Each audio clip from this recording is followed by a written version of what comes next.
సజీవుడైన మన ప్రభువైన యేసు క్రీస్తు పునరుద్ధాన నామములో మీ అందరికీ పునరుద్ధాన శుభాలను తెలియచేస్తున్నాను.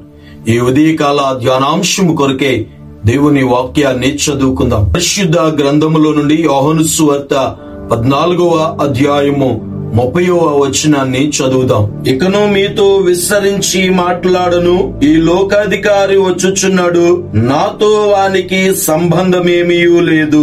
దేవుని వాక్యాన్ని మనము ధ్యానించినట్లయితే యేసుక్రీస్తు ప్రభుల వారు తన శిష్యులకు అనేకమైన విషయాలను, పరలోక సంబంధమైనటువంటి వాగ్దానాలను దేవుడు తెలియచేస్తూ వారిని ఆదరిస్తూ వారితో మాట్లాడుతూ ఆయన సాతానును గూర్చి, సాతాను ఈ లోక అధికారి అని ప్రభు తెలియచేశారు. యేసుక్రీస్తు ప్రభుల వారు యోహాను చేత బాప్తిస్మము పొందిన తరువాత ఆయన ఆత్మ చేత అరణ్యమునకు కొనుపోబడినప్పుడు అపవాదైన సాతాను ఆయనను పలు విధాలుగా శోధించింది. మరలా యేసుక్రీస్తు ప్రభుల వారు శిలువ మరణానికి ఆయన సమీపిస్తూ ఉండగా సర్వ మానవాళి యొక్క ఆ ఉగ్రత పాత్రను ఆయన త్రాగడానికి, సర్వ మానవాళి యొక్క విమోచన కొరకు ఆయన శిలువలో ప్రాణాన్ని పెట్టడానికి యేసు ప్రభుల వారు సిద్ధపడుతూ ఉండగా అపవాదైన సాతాను మరలా యేసుని శోధిస్తూ ఉంది. క్రైస్తవ్యము అంటే ఒక మాదిరికరమైన జీవితం, పవిత్రతను, పరిశుద్ధతను, నిష్కలంకమైనటువంటి మచ్చైనను, ముడతైనను, డాగైను లేనటువంటి అనేక మందికి సాక్షార్థమైనటువంటి యథార్థమైన జీవితమే క్రైస్తవ జీవితం. పవిత్రమైన జీవితాన్ని కలిగి జీవించవలసిన వారమై ఉన్నాం. అపవాదైన సాతాను దేవునినే శోధించినట్లుగా ఈ లోక అధికారి అయినటువంటి సాతాను మనలందరినీ కూడా వాడు శోధిస్తాడు. మనలో ఉన్నటువంటి బలహీనతలను వాడు ఆసరాగా చేసుకుని మన మీద నేరాల్ని మోపుతాడు. మనందరము కూడా ఈ లోకాధికారిని జయించాలంటే పవిత్రతను, పరిశుద్ధతను, యథార్థమైన జీవితాన్ని మనము కలిగి జీవించాలి. యేసుక్రీస్తు ప్రభుల వారి జీవితము ఎలాగైతే తెరవబడిన పుస్తకంగా ఉందో, దేవుని పిల్లలమైన మనందరి జీవితం కూడా అట్టి పవిత్రతను, యథార్థతను మనము కలిగి జీవించాలి. మనం ఈ లోకములో జీవిస్తున్నా మనము ఈ లోక సంబంధులము కాము. ఈ లోకము దేవునితో వైరము కలిగి ఉంది. ఈ లోకము, ఈ లోక ఆశలన్నీ ఏదో ఒక దినాన గతించిపోతాయి. ఈ లోక నటనంతా గతించిపోతాయి. సహోదరి సహోదరుడా, మనము లోకములో జీవిస్తున్న లోక సంబంధులు కాకున్నట్లు మనము దేవుని పిల్లలుగా జీవించవలసిన వారమైనా. ఒకవేళ మనము పరిశుద్ధతను విడిచిపెట్టినా, మనము యథార్థతను విడిచిపెట్టినా, మనము ఈ లోక ఆశలకు లోనైన అపవాది మనల్ని వాడు శోధిస్తాడు. వాడు పేరే శోధకుడు. అపవాది యొక్క లక్షణము వాడు మనల్ని శోధిస్తాడు. ఈ లోకాన్ని విడిచిపెట్టక ముందు వాడు శోధిస్తాడు. ఈ లోకాన్ని విడిచి దేవుని యొద్దకు వెళ్ళినప్పుడు దేవుడు మన యొక్క భక్తిని, మనము చేస్తున్న యథార్థతను, మనం జీవితాన్ని ఆయన పరిశోధించి మన జీవితాల్లో ఉన్నతమైన స్థానాన్ని దేవుడు కలగచేస్తాడు. మనము ఈ లోకములో జీవిస్తున్నాము గనుక తప్పకుండా శోధకుడు మనల్ని శోధించినప్పుడు మనము జయించే వారుగా ఉండాలి అనంటే క్రీస్తు వలె మనము జీవించాలి. యేసు క్రీస్తు ప్రభుల వారు ఈ రీతిగా తెలియజేశారు. యోహాను సువార్త 8వ అధ్యాయము 46వ వచనాన్ని చదువుదాం. నా యందు పాపమున్నదని మీలో ఎవడు స్థాపించును?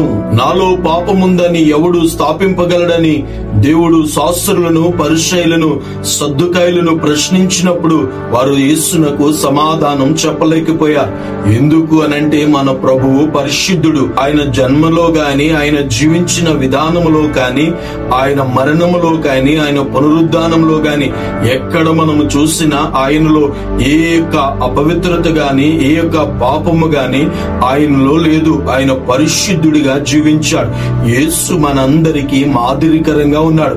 అట్టి పరిశుద్ధుడైన దేవుడు తెలియచేస్తున్నట్లుగా ఈ లోక అధికారితో నాకేమి సంబంధము లేదు అని చెప్పినట్లుగా మనము కూడా ఈ లోకముతో గాని, ఈ లోక ఆశలతో గాని మనము జీవించకూడదని, ఈ లోక ఆశలను మనం విడిచి దేవుని లేఖనము తెలియచేస్తున్నట్లుగా మనందరం ఈ లోక పద్ధతులను అనుసరించుకున్నట్లు దేవుని వాక్యానుసారంగా మనము జీవించవలసిన వారమైన ఈ దినాలలో అనేక మంది లోకాశలకు లోనైపోయి వారి జీవితాలను పాడు చేసుకుంటూ ఉన్నారు. అనేక మంది లోకాశల చేతనే జీవిస్తూ ఉన్నారు. పరిశుద్ధ గ్రంథము ఈ రీతిగా తెలియజేస్తుంది. యాకోబు రాసిన పత్రిక 1వ అధ్యాయము 14వ వచనము 15వ వచనాన్ని చదువుదాం. ప్రతి వాడును తన స్వకీయమైన దురాశ చేత ఈడవబడి మరలు కొల్పబడిన వాడే శోధింపబడును.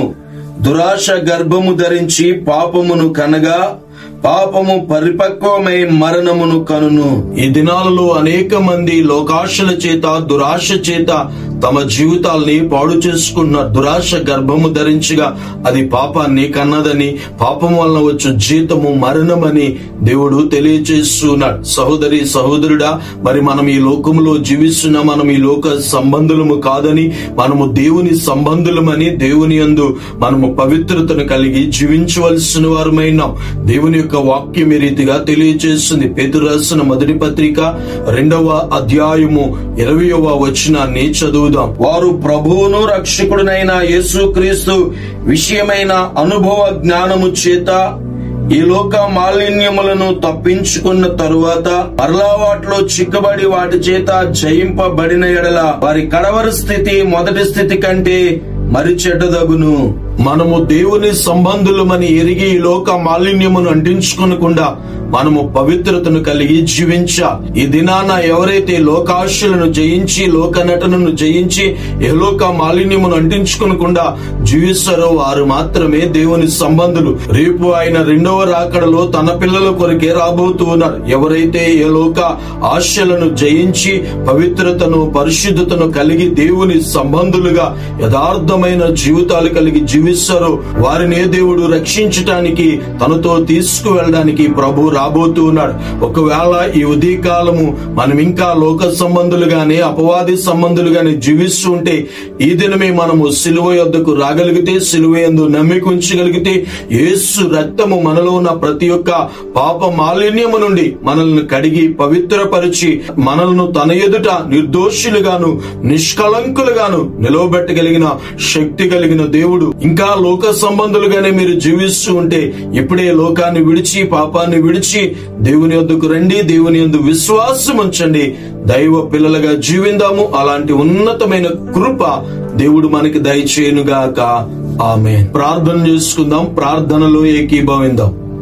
మహోన్నతుడా, మహాగణుడివైన మా తండ్రి, మీకు వందనాలు, స్తుతులు, స్తోత్రాలు చెల్లించు ఉన్నాం. ఈ ఉదయకాల ధ్యానాంశాలు వినుచున్న బిడ్డలందరినీ దీవించండి, ఆశీర్వదించండి, బలపరచండి. వారి జీవితంలో ప్రతి పరిస్థితుల నుండి మీరు విడుదల చేయమని ప్రార్థన చేస్తున్నాను. ఈ దినము వారు చేయనుద్దేశించిన ప్రతి పనిలో మీరు తోడుగుండి గొప్ప ఆదరణ, నెమ్మదిని, ధైర్యాన్ని వారికి కలగచేయమని ప్రార్థన చేస్తున్నాను. ఇంకా ఎవరైనా లోకానుసారంగా జీవిస్తుంటే, లోక సంబంధులుగానే బ్రతుకుతూ ఉంటే, ఈ దినమే నాయనా లోకాన్ని జయించగలిగినటువంటి ఆ దైవకమైన కృపను నా బిడ్డలకు మీరు ప్రసాదించండి. వారిలో ఉన్న లోకాన్ని తీసివేసి నాయనా మీ పిల్లలుగా మేమందరము జీవించినట్లు అపవాది క్రియలను మీరు లయపరచటానికే ఈ లోకానికి వచ్చారని గుర్తెరిగి అపవాది యొక్క తంత్రాలను మేము జయించగలిగినట్లు అటు వాక్యమును, వాక్యానుసారమైన జీవితాలను మాకు ప్రసాదించమని ప్రతి ఒక్కరిని మీరే దర్శించి రక్షించి ఉన్నతమైన కృపతో నింపి బలపరిచి మహిమ పొందమని ప్రతి ఆటంకాలను యేసు నామములో గద్దిష్యునైనా ఇంకా ఎవరైనా మీకు దూరమై ఈ లోక సంబంధులుగా జీవిస్తూ ఉంటే దయతో వారందరినీ మీరే ఆకర్షించి రక్షించి మీ నిత్యత్వానికి చేరు వరకు మీరు తోడుగా ఉండి నడిపించమని ఈ ప్రార్థనలో ఏకీభవించిన వారందరినీ దీవించమని యేసు నామములో ఈ మనవులు అడుగుచున్నాను పరమ తండ్రి. ఆమేన్.